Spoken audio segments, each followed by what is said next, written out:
My name is Alamnish. I was a student of Ethio-Deaf school. After the American teachers left, I was not happy with the other teachers, so I withdrew from the school.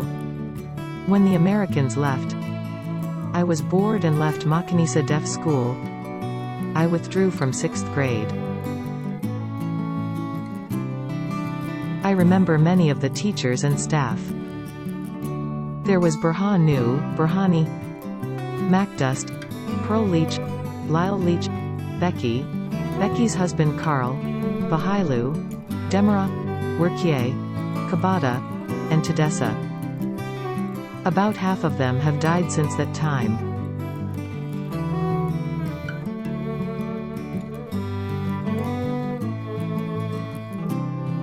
This was about 45 to 50 years ago.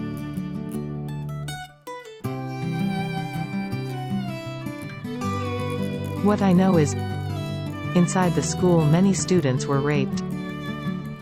The school has destroyed the life of many young deaf students.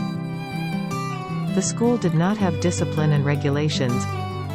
Many deaf, in and out of the school, know the ugly truth of what happened inside the school. Everyone knows that Demara is a rapist. He had no morals. How could Demara do this to deaf students? He was the director of the school. Every deaf who went to Ethio-Deaf school knew that Demara was a dirty person. The reason Demara has a very bad name is because he was raping many deaf students. Raping is evil and not Christian. Ethio school did not have regulations to prevent such evil behavior. So Demara was just like a dictator. He could do whatever he pleased. At Ethio school for the deaf, school director means rapist.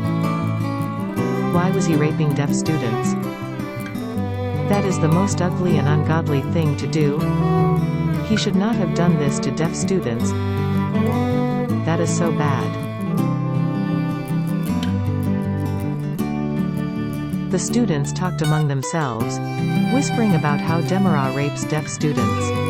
The teachers in Ethio-Deaf school knew about the rapes and child snatching, but they kept it secret. Most of the teachers were afraid of losing their job. But they always talked about this horrible story to each other. This is why it was never punished for so long, because everyone was silent. So it seems like the deaf are fools and voiceless. After Lyle and Pearl Leach died, and Carl and Becky McDonald left for America, everything became horrible for deaf students. No one was around to supervise what was going on in the compound. The big bosses of Church of Christ started selling children. Why do they do this? If the rape and child snatching happened to them, how would they feel? What if this was done to their family and kids? Why did they do these things to deaf women? This was done by force. This is really not right. It happened again and again. Many deaf students are suffering even now. The Church of Christ must investigate this and bring the criminals to justice. I am not joking. I am serious. It would be good if the whole world heard about this problem on deaf students. After the rape victims became pregnant and gave birth, the children were snatched from them by force, and given to others for adoption. Their children were sold.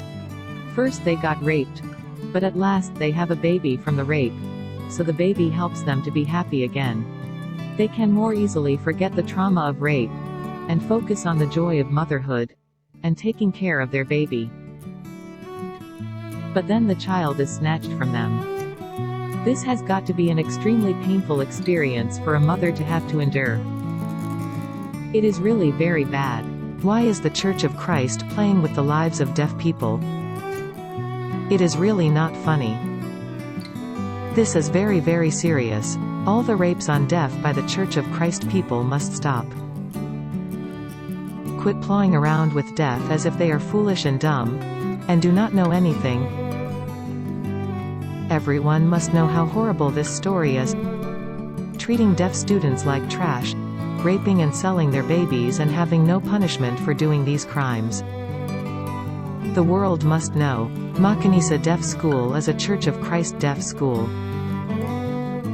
Makanisa church leaders preach in America that they have been doing a good work with deaf in Ethiopia, but they are not telling the truth.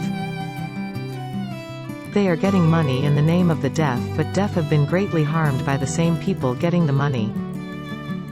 Why is this? Makanisa Church of Christ leaders have been using and abusing the deaf and getting paid to do it. Bahailu and Demerah both have the same bad character toward deaf, and both have been getting paid through the Church of Christ in America, and Johnette agrees with everything they tell him. But both have harmed deaf and snatched children from their mothers. Bahailu and Demerah are friends. They know Church of Christ in America, are ignorant and do not know what is going on. Bahailu and Demerah preach and look very good to Americans so they can get funding, but in the meantime, they have greatly damaged the deaf. Why is it this way? God is watching and He is going to judge this big deception.